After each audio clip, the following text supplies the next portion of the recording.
E hoje, de igual maneira, nós queremos trazer uma palavra, e segundo a avaliação de algumas pessoas, notadamente uma pessoa, o Dair Oda, ele disse que dificilmente se fala das coisas de Deus como se foi falado aqui na terça-feira, porque se cria uma imagem de um Deus inatingível, quando na realidade Deus é alguém que está desejoso de interagir conosco, né? Ainda que Ele é excelso, né? Ele é atento para o humilde. A condição de Emmanuel, como nós falamos, como nós cantamos inclusive, é algo que tem que ser experimentado por todas as pessoas. Lógico que você, vindo aqui, você tem Deus de uma maneira um pouco mais intensa. Você tem a onipresença de Deus todos os instantes da sua vida. E pode até transformar essa onipresença em algo um pouco mais íntimo, de acordo com a sua vontade de orar, né? Ter o seu cantinho, o seu quarto, né? Como disse Jesus. Entra lá no quarto e fala com Ele, né? E o Deus que te vê em oculto te ouvirá, diz o próprio Senhor Jesus Cristo. O que nós vamos falar hoje é sobre pessoas de palavra. Deus fez o homem um ser social. O homem estava incompleto com o bipé, biopsico. Deus fez o homem inicialmente um ser inteligente, com inteligência superior aos demais animais. Então ele poderia ser considerado alguém sustentado por um bipé, biopsico. E Deus olhou para isso tudo, mesmo ele sendo realmente o rei nesse planetinha, mesmo ele sendo realmente dominador, Deus olhou e viu que não estava boa essa situação. Não é bom que o homem esteja só. Então, Deus, a partir daquele instante, torna o homem um ser sustentado pelo tripé social. O homem é um ser biopsicossocial. Então, um tripé dá muito mais sustentação do que um bipé.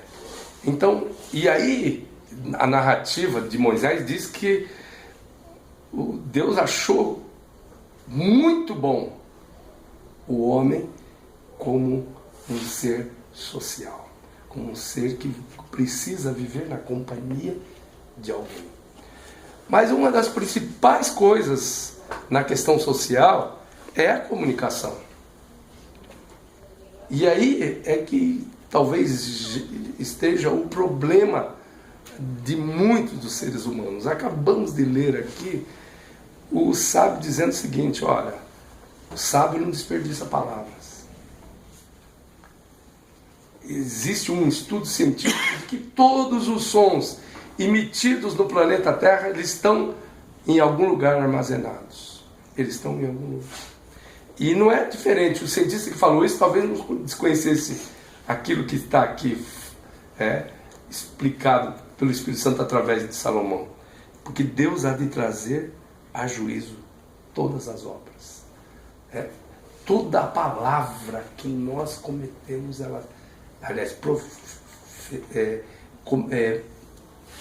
pronunciamos, melhor dizendo, ela vai ser colocada diante de nós, diante da nossa vida, como algo compatível ou incompatível com aquilo que nós recebemos.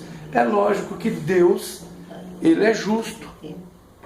Deus não leva em conta. Eu hoje tive a oportunidade de trazer um dos nossos irmãozinhos da igreja de Vila Rio de Janeiro para fazer uma perícia no INSS, e ele contava, a situação daquele homem é lamentável, né? E ele disse que, para completar, ele tem uma mulher que de cada 10 palavras, 12 palavrões ela fala. Então, é difícil você ter uma vida que não seja realmente séria diante desse que colocou em nós essa capacidade de comunicação, essa capacidade social. Eu sou um ser que vivo na companhia de alguém, preciso disso. Não é bom que o homem esteja só, mas agora essa capacidade de comunicação ela tem que ser uma ferramenta e não pode ser de maneira alguma uma arma.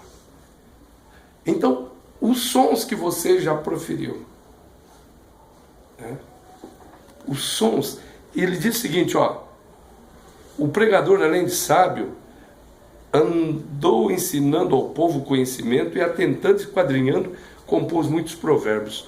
Procurou o pregador achar palavras agradáveis e escrever com retidão as palavras de verdade. Olha só, as palavras dos sábios são como aguilhões e como pregos bem fixados, as sentenças coligidas dadas pelo único pastor. E isso está coerente com aquilo que Pedro falou. Se alguém falar, fale segundo os oráculos de Deus. Deus nos colocou nesse mundo para sermos intérpretes do seu pensamento. Nesse período aí que eu ando rouco, né, a gente tem que refletir muito bem. Até pedir, Senhor, deixa eu colocar um propósito aí. Senhor, se eu me devolver totalmente a capacidade vocal, eu vou procurar falar melhor ainda. Se eu já falava coisas boas, eu vou procurar falar coisas melhores. Me lembro de um dia, eu indo para uma oração, eu fui fechado, saindo, nós morávamos na Coab 2, pegamos a Aricanduva, quando saímos na Marginal, entramos, um camarada talvez bêbado, mal me ultrapassou, ele me fechou com tudo, me jogou quase em cima da calçada, na própria Marginal. E eu dei um grito, eu soltei realmente uma palavra um tanto indecorosa. Imediatamente perdi a voz. Quando eu cheguei a um lugar da oração, que era na casa do pastor José da Costa Menezes, eu estava sem voz. Totalmente sem voz. E aí, isso é para a gente parar e entender. Isso aqui é uma bênção que Deus nos deu. O apóstolo Santiago diz que isso daqui não pode ser o que tem sido, de uma só fonte, sair bênção e maldição. Não pode. Da mesma fonte sair água doce e água amarga. E ele chega ao seguinte, o caminho que se entra por aí, diz Tiago, que é a língua, ela passa a ser realmente manipulada pelo inferno. Quando a gente conhece as modalidades pelas quais o inimigo assola a humanidade, e a gente tem falado sobre isso aqui, possessão, opressão, obsessão, manipulação e alienação. Nós temos falado sobre isso. E esses tempos aí o Espírito Santo acabou me fazendo entender mais uma, que é a indução. E aí, quando a gente vê que a nossa palavra é o maior alvo, porque o inimigo trabalha em cima daquela terceira lei de Newton, mas ele sabia disso muito antes de Newton, muito mais do que ele, o Senhor Jesus, quando ele disse: a quem compararei essa geração? Compararei os meninos que se sentam nas praças e dizem: nós tocamos flauta e vocês não dançaram. Por quê? Se existe flauta, existe música de flauta, que por sinal é muito bonita, tem que existir dança. É uma reação à ação da música da flauta. Então, Jesus conhecia isso muito. Agora o inimigo, de uma maneira sutil, ele trabalha em cima dessa lei. Quando Jesus diz o seguinte, ó, quando te baterem na face direita, oferece à esquerda, Jesus está ensinando a não ser manipulado pelo inimigo. Quando quiserem te roubar a camisa, entrega também a capa. Você vence o inimigo com uma ação, ou melhor, uma reação totalmente diferente da que ele espera. Não gritando como eu gritei. Eu reagi. Eu falei uma palavra indecorosa. Perdi a capacidade só para eu parar e imaginar. Porque eu nasci, quando eu vejo, a gente já teve aqui no Tatuapé o Ministério de Libras, né? Quando a gente sabe o quanto essas pessoas desejariam ou desejam falar e não podem falar. E a gente tem isso e começa a falar besteira, começa a falar abobrinha, como diz. Paulo diz isso, está muito ligado à nossa espiritualidade. Paulo fala de chocarrices, Paulo fala usando outras coisas, piadinhas sem graça, que às vezes a gente solta. Né? Às vezes a gente, lógico, nós não estamos querendo aqui que a vida seja realmente uma vida chata, né? Só andar sério, só falar assim, como se estivesse impostando a voz sempre, caros irmãos. Não é isso que estou falando, não. Estou falando para que a nossa palavra seja o quê? Temperada com sal. Uma palavra boa, uma palavra que edifique. As nossas reuniões, inclusive, esses dias o Bruno, ele fez uma observação, em relação ao nosso serviço de culto, ao nosso pós-culto, né? O culto vertical que acontece aqui dentro, o culto horizontal que acontece lá fora. E ele disse que realmente Deus tem preservado a qualidade da nossa comunhão, né? Porque ele esteve em uma outra igreja e viu muita gente falando realmente chocarrices, né? Naquelas rodinhas, naqueles grupos assim. Falou, nossa, que Deus tem preservado, pastor, a qualidade.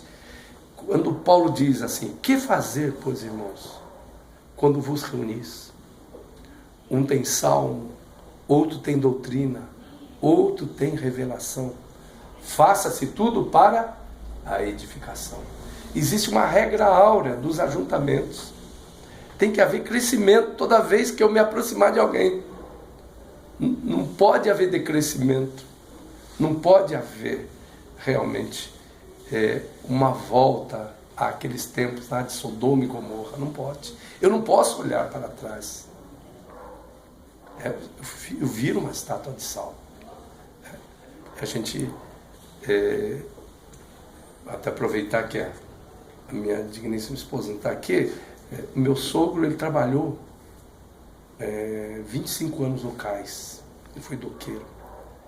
E o doqueiro de 10 palavras, 12 são palavrões, mas é verdade. Por que eu falo que é 12? É verdade, não estou exagerando, não é hiperbolismo, não. Porque cada um vai ter duas dessas que vai ter dupla conotação, vai ser 12. Então, nós ficamos felizes, né? Porque nossa igreja é uma coisa linda, né? Maravilhosa. A gente tem um português aqui com uma língua erudita, que é o irmão Manuel.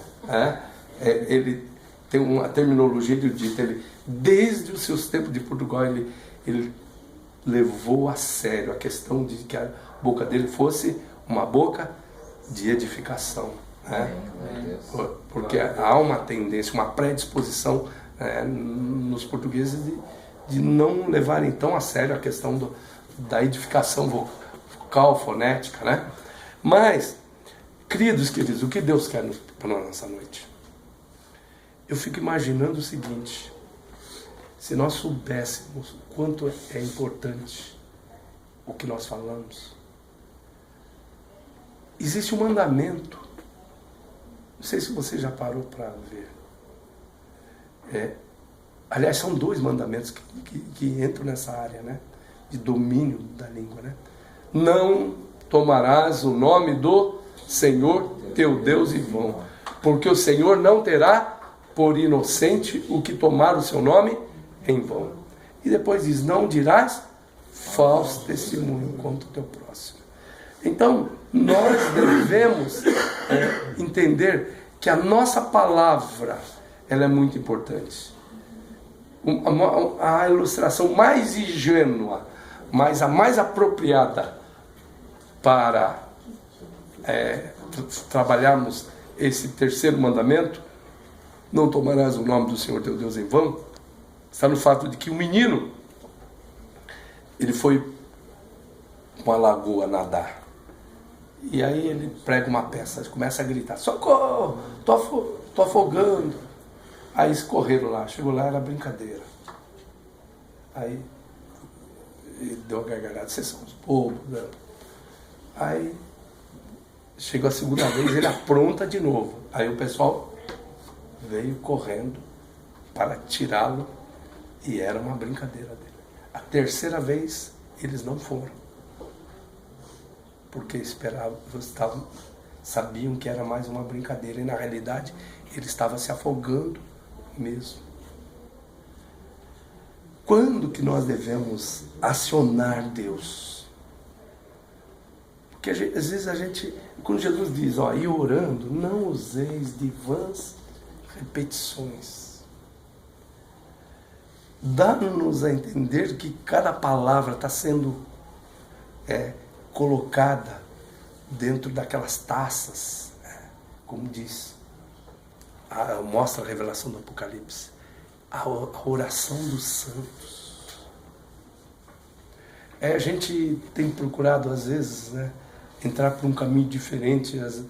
Eu não sei se vocês notam, às vezes na oração a gente sai dessa mesmice que fica muitas vezes instalada no meio evangélico, até no meio pentecostal. A gente precisa ser muito bem trabalhado pelo Espírito Santo no momento da oração. Nós não sabemos pedir como convém, mas o Espírito Santo intercede por nós com gemidos inexprimíveis. E aquele que examina os corações sabe qual é a intenção do Espírito. Que todos nós entendamos que Deus quer que nós valorizemos essa capacidade de falar. Você quer valorizar isso agora? Diga para essa pessoa que está ao seu lado, Deus te ama.